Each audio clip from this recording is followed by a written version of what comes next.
Today we are going to discuss about kinematics. That is, the object is in motion, we want to describe its motion completely, which we call as kinematics. In this we have two parts, motion in a straight line, motion in a plane. ఇప్పుడు మనం శుద్ధ గతి శాస్త్రం గురించి నేర్చుకోబోతున్నాం ఫిజిక్స్లో first ఇయర్లో. దీంట్లో మనం రెండు భాగాలు ఉన్నాయి. ఒకటి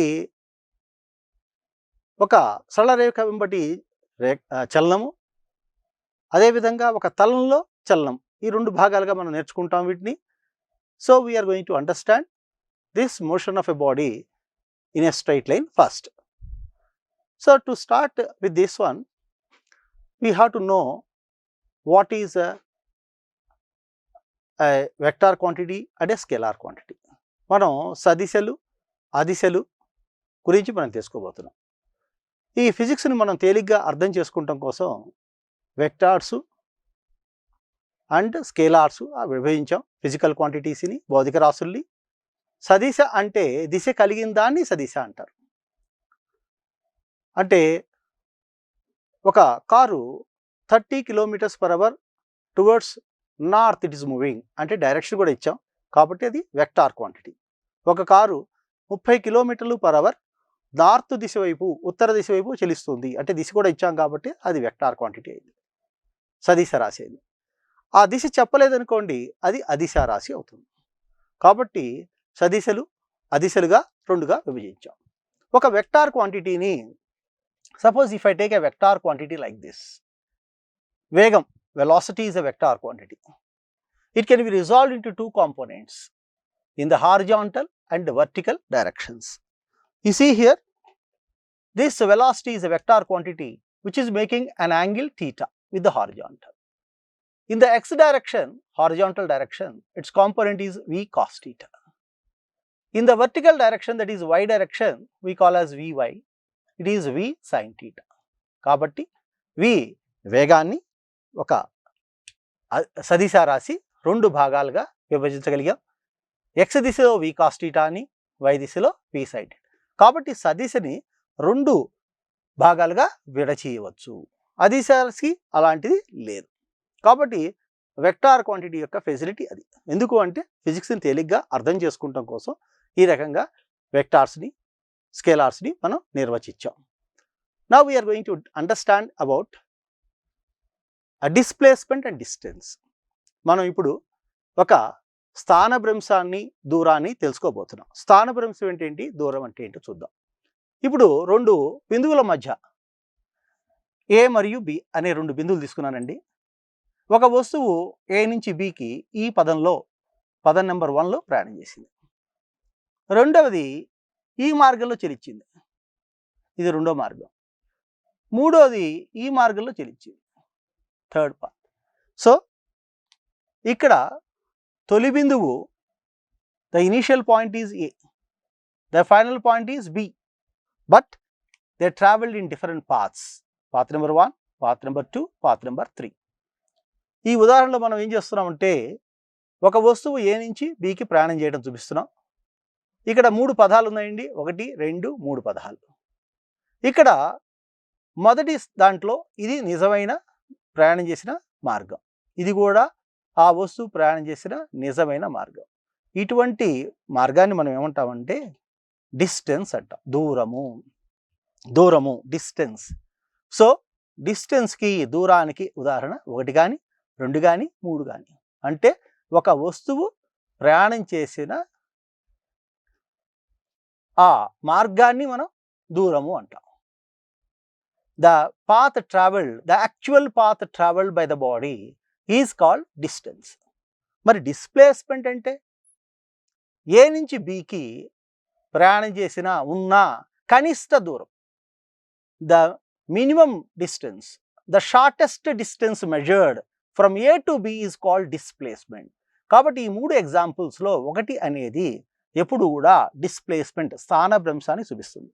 so displacement is a vector quantity because the direction is given from A to be. స్థానభ్రంశం అనేది సదిశ రాశి. ఎందుకని దాని దిశను ఎవరిచ్చారు? మనమేమి ఇస్తున్నాం ఏ రకంగా ఏ నుంచి పీకి. It is a vector quantity. The path number 1 is only displacement in all the cases. But 1, 2, 3 are examples of distance. The actual path traveled by the body is called distance, which is a scalar quantity, whereas the shortest path from A to B is called displacement. All these two are having the same units, meters. Meter is a unit for this distance or displacement. So the shortest path is called displacement. Actual path is called distance. కాబట్టి వస్తువు నిజముగా ప్రయాణించిన మార్గాన్ని మనం దూరము అంటాము. వాటి మధ్య ఉన్న కనిష్ట మార్గాన్ని మనం స్థానభ్రంశం అంటారు. అదండి తేడా. Next is I want to take an example of distance and displacement, taking an example of body moving along the circumference of a circle of radius r. So here a body is moving along the circumference of a circle of radius r. O is the center here. Here the body is moving along the circumference of a circle in the anti-clockwise direction. Let this point is A, let this is B, C and D. I want to understand what is the distance and displacement in different cases. The first case I take it as from A to B. If the body is traveling from A to B and the distance or this radius of the circle is r, then I want to calculate the distance. Distance is the actual path. కాబట్టి దూరం అనేది నిజముగా ప్రయాణించిన మార్గము అంటే ఈ మార్గం arc. So ఇదంతా మొత్తము సర్కంఫరెన్స్లో 1/4 వంతు. So 1/4 of 2πr is a distance. Whereas the displacement means the shortest path. What is the shortest path? This is the shortest path. So this is nothing but the hypotenuse of this one. So it is nothing but the Pythagoras theorem. It is nothing but r√2. So the displacement of this one is r√2 is the displacement. So the shortest path is the displacement from A to B, whereas the arc, this 1/4 of the circumference, that is this arc, is the distance. కాబట్టి దూరం అనేది మొత్తము దీని వృత్త పరిధిలో 4వ వంతు ఉంటుందండి. ఇది దీనికి కర్ణము పైథాగరస్ సిద్ధాంతం ప్రకారం ఇది ఎంత అవుతుందంటే r√2 అవుతుంది. అదేవిధంగా రెండవ ఎగ్జాంపుల్ తీసుకుందామండి. Second example. What is second example here? If the body is travelling from A to C, ఇక్కడ దాకా వస్తే A to C, what is going to happen? A to C కి వస్తే ఏం చేస్తావు చూద్దాం. Now from A to C, if I take it, this is the arc. So the distance is nothing but total circumference is 2πr. In that only I want half. So half of 2πr. What is the displacement? It is the shortest path. From A to C, shortest path is nothing but this diameter. అంటే వ్యాసము 2r. కాబట్టి ఇది వృత్త పరిధిలో ఇక్కడి నుంచి A నుంచి C కాబట్టి half of circumference అంటే వృత్త పరిధిలో సగం అది దూరం అవుతుంది. స్థానభ్రంశం అంటే తక్కువ దూరం. A నుంచి Cకి తక్కువ దూరం ఏది? వ్యాసం. S is equal to 2r. ఈ విధంగా మనం అర్థం చేసుకోవచ్చు ఏది స్థానభ్రంశము ఏది దూరము అని. అదే థర్డ్ ఎగ్జాంపుల్ తీసుకుంటున్నానండి. ఇక్కడ I'm taking third example. What is the third example? If the body travels from A to D, అంటే ఈ రకంగా ఇక్కడికి వచ్చేసింది. మళ్ళా స్థానభ్రంశం ఇదేనండి. కానీ దూరం అంటే ఈ మొత్తం. The distance is 3/4 of the circumference. So what is the distance in the case? 3/4 of circumference 2πr. దూరం అనేది 3/4 వంతు దేంట్లో? వృత్త పరిధిలో. మరి స్థానభ్రంశం అండి? The displacement is the shortest path. Again it is nothing but by the Pythagoras theorem, it is r√2. So r√2 is the displacement, whereas the distance is 3/4 of the circumference, that is 2πr into 3/4. So I am going to take the next example. It is a fourth example on this same thing. If the body completes one rotation, that is A to B, completing one rotation. If it is completing one rotation, what is going to happen? It's coming to the same point. What is the displacement? Displacement becomes 0. because it is coming to the same place. The shortest path is 0. స్థానభ్రంశం అనేది 0 అయిపోతుందండి. ఇక్కడ స్థానభ్రంశం ఉండదు. మరి దూరం ఎంత అవుతుంది? The distance is nothing but total circumference of the circle. వృత్త పరిధి మొత్తము అంటే 2πr. 2πr is the distance travelled by the body, whereas s is the displacement. Here displacement is 0. What is the other example I can give where displacement is 0? If a body is projected vertically upwards, it's going and coming back. So when body is going up and down, what is the displacement? 0. But what is the distance travelled? Going up, let it be h, and going down, that is h, that is 2h. It was given in the EAMCET examination. If a body is projected vertically upwards with a velocity of 10 meters per second, what is the displacement? Answer is 0. No data is required because it is coming to the same position.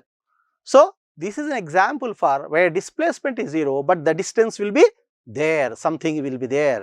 In this case of this one, the distance is nothing but 2h, whereas displacement is nothing but 0. So these are the examples which enlighten us what is the difference between distance and displacement. కాబట్టి ఈ example ద్వారా మనకి పూర్తిగా అర్థం ఏంటంటే ఏది distance, ఏది దూరము, ఏది స్థానభ్రంశము, వాటి గురించి మనం అర్థం చేసుకోవచ్చు. Now I want to introduce a word called velocity. అంటే వేగము. So velocity, v is nothing but rate of change of displacement, and speed is nothing but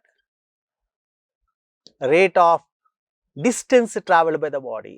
Here it is the displacement, here it is the distance. Both are the units meters per second. రెండిటికి ప్రమాణాలు ఒకటేనండి, కానీ ఇది vector quantity అంటే సదిశ రాశి, whereas this one is a scalar quantity. So speed అనేది వడి అనేది అదిశ రాశి, ఇది సదిశ రాశి, ఇది సదిశ, ఇది అదిశ. అంటే దీనికి దిశ లేదు. అంటే ఒక కారు 30 km/h టువర్డ్స్ నార్త్ వెళ్తుంది అని చెప్పాం, అప్పుడు అది వేగం అయిపోతుంది. 30 km/h వెళ్తుంది అని చెప్పాం అనుకోండి, వడి అయిపోతుంది. అంతే తేడా. సో స్థానభ్రంశం యొక్క రేటునే వేగం అంటాం, దూరం యొక్క రేటునే వడి అంటాం. అది డిఫరెన్స్ అండి. ఇప్పుడు మనకి average speed or average velocity, average speed or average velocity అని అనుకోండి, అంటే మొత్తము దూరము బై మొత్తము కాలం. అదే యావరేజ్ వెలాసిటీ అని అనుకోండి, మొత్తము స్థానభ్రంశము బై మొత్తము కాలము, total distance by total time, total displacement by total time. కాబట్టి సరాసరి వడి, సరాసరి వేగము, ఈ రకంగా మనం రాసుకోవచ్చు అండి. కాబట్టి మనం ఇప్పుడు సరాసరి వడి, సరాసరి వేగం గురించి మనం నేర్చుకోబోతున్నాం. Here we are going to discuss about one example, a beautiful example on average velocity. Suppose a body is traveling half the distance, let it be x, this is also s, and with the velocity u, and the next half with the v. What is the average velocity? That is our problem. So half the distance is traveling with the s and next half with the s, with the velocities u and v. What is the average velocity? కాబట్టి ఇక్కడ రెండు సమానమైన దూరాలు ఎస్ఎస్ను ఒక వస్తువు you వేగంతోనూ వి వేగంతోనూ ప్రయాణిస్తే దాని సరాసరి వేగము ఎంత? దీనికి ఫార్ములా ఏంటంటే 2uv/u + v. దీని ఫార్ములా ఏంటి? 2uv/u + v. మనం ఎగ్జాంపుల్ తీసుకుందాం. ఏం example?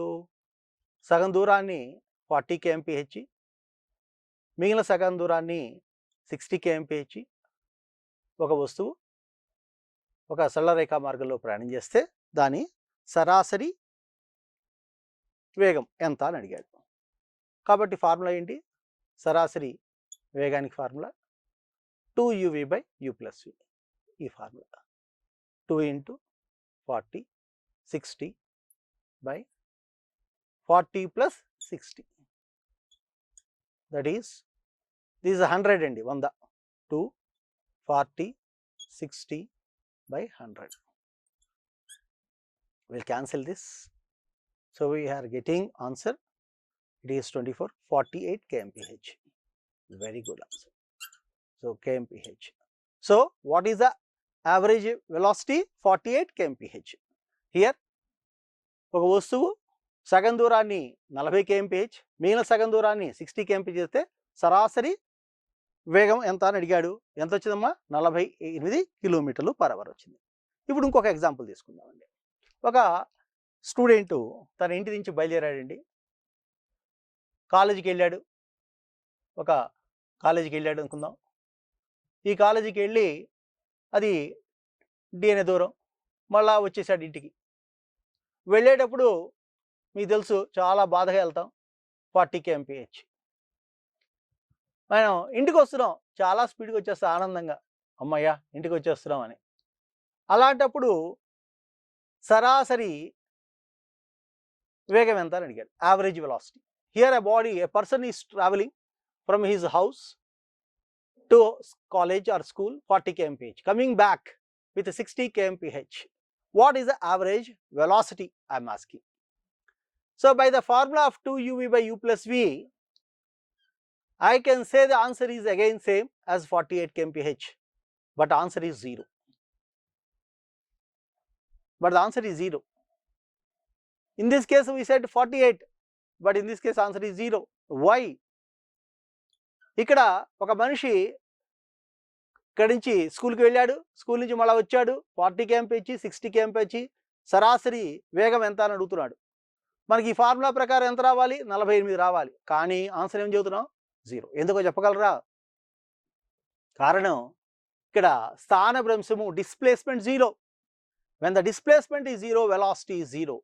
Therefore, here average velocity becomes 0. But average speed, suppose if you ask to calculate average speed, then average speed will be again same formula, that is 48 kmph.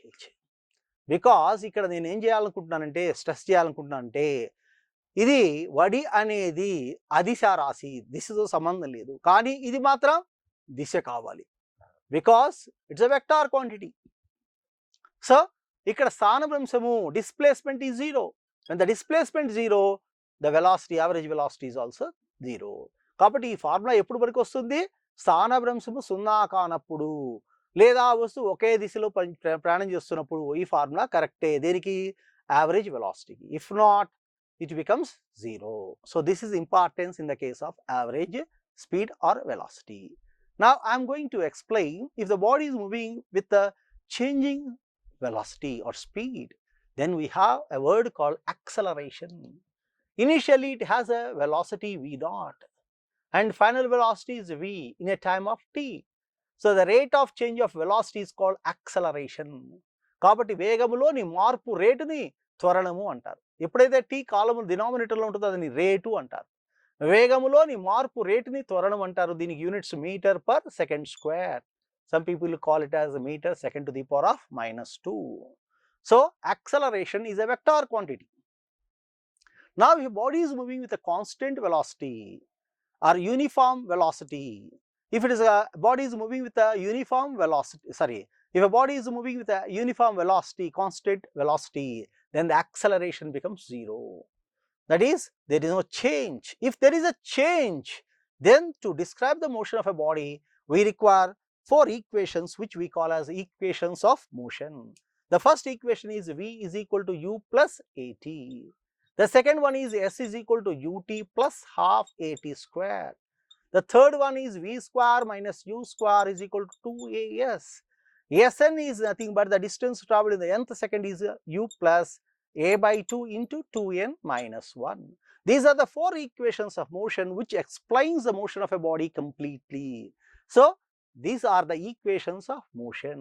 ఒక వస్తువు త్వరణతో ప్రయాణం చేస్తున్నప్పుడు దాన్ని మొత్తముగా విశదీకరించాలి అంటే, దాని యొక్క పదాన్ని మనం చెప్పాలి అంటే, మనం దాని యొక్క స్థితిని తెలుసుకోవాలి అంటే మనకు కావలసిన 4 సమీకరణాలని వీటిని ఈక్వేషన్స్ ఆఫ్ మోషన్ అంటారు. ఏది? v is equal to u plus at, s is equal to ut plus half at square, v square minus u square is equal to 2s, Sn is equal to u plus a by 2 into 2n minus 1. n అంటే nవ సెకనులో ప్రయాణించిన దూరము, nth second. కాబట్టి ఈ equations ఉపయోగించి ఒక వస్తువు సమ త్వరణముతో ప్రయాణం చేస్తుంటే దాని యొక్క పూర్తి వివరాలను చెప్పగలిగే సమీకరణాలు ఈ 4 ఉపయోగించవచ్చు. Now we want to understand about these equations in our daily life, how to do it. Now we have an equation like this one. Suppose an example, I take an example here. V is equal to 16 minus 7 x, suppose. I want to calculate, suppose it is the root of. I want to calculate acceleration of this body. So this first example is revealing that this equation is resembling one of the equations of motion, that is this equation. I square both sides. V square is equal to 16 minus 7x, or V square minus 16 is equal to minus 7x. So I can rewrite this one as V square minus 4 square is equal to, it is what is that, 2as2 into minus 7 by 2 into x. So here the initial velocity will be 4 and acceleration is minus 7 by 2. So it is resembling this of this equation. Hence, using that one in the model of this equation, I can calculate the initial velocity acceleration. ఇక్కడ మనం ఉదాహరణ చూస్తున్నామండి. V is equal to root of 16 minus 7x అని ఇచ్చాడు. దీంట్లో త్వరణం కనుక్కోమన్నాడు. దీని రెండు పక్కల వర్గం చేస్తే V square is equal to 16 minus 7x అని వచ్చిందండి. So V square minus 16x is equal to minus 7x. దీన్ని 4 square గా రాసుకున్నారండి. So V square minus 4 square is equal to AS ఫామ్లో పెట్టాను. ఇక్కడ A బదులు minus 7 by 2, రెండు కొట్టేస్తే minus 7x సరిపోయిందండి. కాబట్టి కంపేర్ చేస్తే ఈ సమీకరణంతో కంపేర్ చేస్తే ఇక్కడ U స్థానంలో 4 ఉంది, ఇక్కడ A స్థానంలో మైనస్ 7/2 ఉంది. కాబట్టి తొలి వేగము 4 అండ్ త్వరణం ఎంత అంటే minus 7/2. ఈ రకంగా మనం ప్రాబ్లమ్స్ చేయడానికి అనువుగా ఉంటుంది. అలాగే మనం ఇంకా డిఫరెంట్ ఈక్వేషన్స్ ఎలా చేస్తూ ఉంటామో ఈ కైనమాటిక్స్ను ఉపయోగించి మనం నేర్చుకోబోతున్నామండి. ఇక్కడ ఒక ఈక్వేషన్ ఇచ్చాడు. 2s is equal to, we have given an equation 2s is equal to 20t, it is 20t plus 5t square, it is equal to plus 5t square అనే సమీకరణం ఇచ్చాడండి. దీంట్లో మనకి ఏం కావాలంటున్నాడు, తొలి వేగం అడుగుతున్నాడు మరియు త్వరణాన్ని అడుగుతున్నాడు. చూడండి, ఇది ఈ సమీకరణాన్ని పోలింది. ఇక్కడ రెండు ఇటు తీసుకొచ్చేద్దామండి. So s is equal to 20/2 into t plus 5/2 into t square. So s is equal to ut plus half at square మోడల్లో ఉందండి. దీన్ని మనం రీఅరేంజ్ చేస్తున్నానండి. s is equal to ఇది 10t plus half a t square. కాబట్టి ఈ సమీకరణంతో పోలిస్తే u అంటే ఎంత వస్తుంది, 5, 5t, ut 5t, sorry, this is a 10, sorry, I'm sorry, here it is 10.